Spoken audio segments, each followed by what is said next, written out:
मध्य प्रदेश के बालाघाट में हुआ डबल मर्डर आपको याद है? जी हां, वकील हत्याकांड, जिसमें एक पति पत्नी को मौत के घाट उतार दिया जाता है। कैसे उनकी बेरहमी से हत्या कर दी जाती है। पति और पत्नी दोनों के शव घर के अंदर पाए जाते हैं। अब उसी मामले को लेकर जब पुलिस जांच पड़ताल में जुटी तो चौंकाने वाला खुलासा हुआ, क्योंकि हत्यारे कोई और नहीं बल्कि अपने ही निकलते हैं।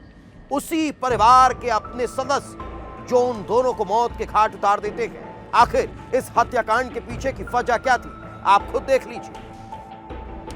तारीख 6 नवंबर, जगह कटंगी बालाघाट, वारदात डबल मर्डर।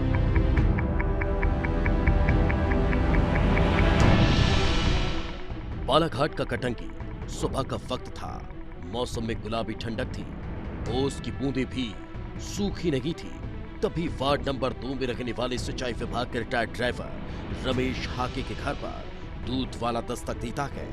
दूध वाला आवाज लगाता है, लेकिन कोई भी दूध लेने नहीं आता। जबकि एक ही आवाज में रमेश या उनकी पत्नी पुष्पलता दूध लेने आती थी। दरवाजा खुला था। दूध वाले के मन में शंकाओं के बादल मंडराने लगे थे। वो घबराया हुआ पड़ोसी को बुलाकर लाता है, और जब पड़ोसी घर के अंदर दाखिल होता है तो उसकी रूह कांप जाती है। बेडरूम में रमेश हाके की खून से सनी हुई लाश पड़ी थी। चारों तरफ खून ही खून दिखाई दे रहा था। किसी ने बड़ी ही बेरहमी से उसका गला रेत दिया। अब सवाल था कि रमेश हाके की पत्नी पुष्पलता कहाँ है। घर में तलाश की गई, और जब लोग किचन में पहुंचे तो पैरों तले जमीन खिसक गई, क्योंकि पुष्पलता को बेरहमी से मार दिया गया था। पुष्पलता की लाश किचन में ही पड़ी हुई थी।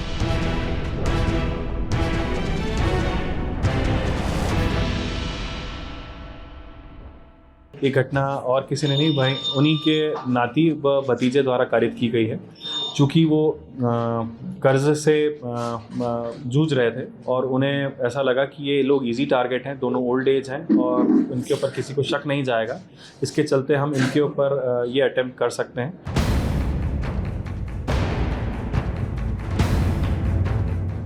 पुलिस जांच में जुट चुकी थी। तभी कुछ ऐसा दिखाई देता है जिसने पुलिस का ध्यान अपनी तरफ खींच लिया। घर के अंदर दो लोगों की बेरहमी से हत्या होती है, लेकिन न तो दरवाजा टूटा न ही कोई खिड़की टूटी। घर से गहने और रुपये गायब थे, लेकिन कोई सामान बिखरा हुआ नहीं था। यानी आरोपियों को सब कुछ पता था, और यही वो बातें थी जो इशारा कर रही थी कि इस हत्याकांड में किसी करीबी का हाथ हो सकता है। लेकिन सवाल था कि आखिर वो कौन है। पूछताछ की जाती है, आसपास के सीसीटीवी खंगाले जाते हैं। धीरे धीरे कड़ियां जुड़ती गई और पुलिस के हाथ आरोपियों के गिरबान तक जा पहुंचे। 5 नवंबर की रात थी। रात के करीब 11:30 बजे थी। तभी रमेश हाके के मोबाइल पर एक फोन आता है। फोन आने के तुरंत बाद रमेश हाके घर से बाहर के लिए निकलते हैं। घर के पास ही एक चौराहे पर पहुंचते हैं, जहां उन्हें कोई दिखाई नहीं देता।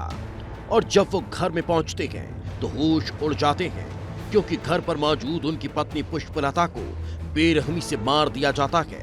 रमेश कुछ समझ पाते इसके पहले ही घर के अंदर मौजूद हत्यारे उनकी भी हत्या कर देते हैं।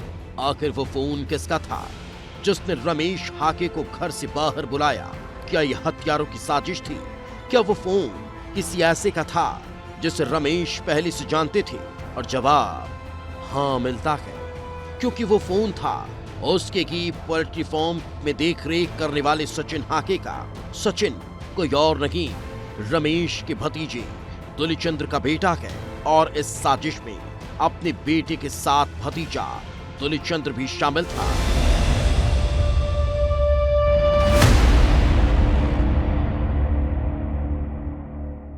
चोरी के और लूट की वारदात को अंजाम देने के चलते ये मृतिका को धारदार हथियार से वार करते हैं, उनको चित करते हैं। उसके बाद में मृतक की घर में एंट्री होती है। फिर मृतक के साथ में यही घटनाक्रम अन्य रूम में करते हैं, और जो बेडरूम में रखा हुआ जो उनकी अलमारी में सामान था, जितना गोल्ड का व अन्य सामान था, वैल्यूबल्स थे, वो लेकर के चले जाते हैं।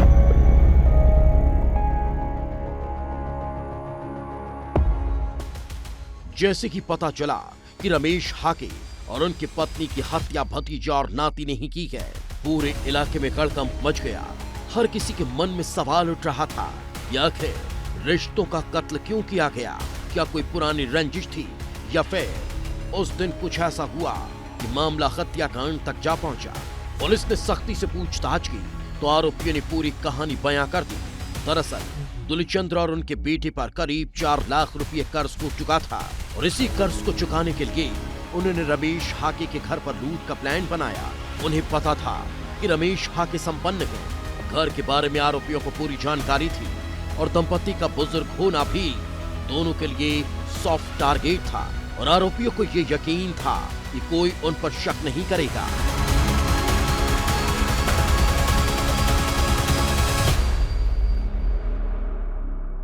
यहाँ पर मर्डर कर दिया गया, जो मोस्टली हम जब स्पॉट पे पहुंचे तो हमें पता चला दंपत्ति हैं, जिनका एक जो मृतक हैं उनका नाम है रमेश आके और श्रीमती पुष्पकलता आके उनकी वाइफ का नाम है। उनकी बॉडी हमको थोड़ा मतलब डिस्प्यूटेड हालत में हमको मिली। इन्वेस्टिगेशन और अपनी जांच प्रारंभ कर दी है।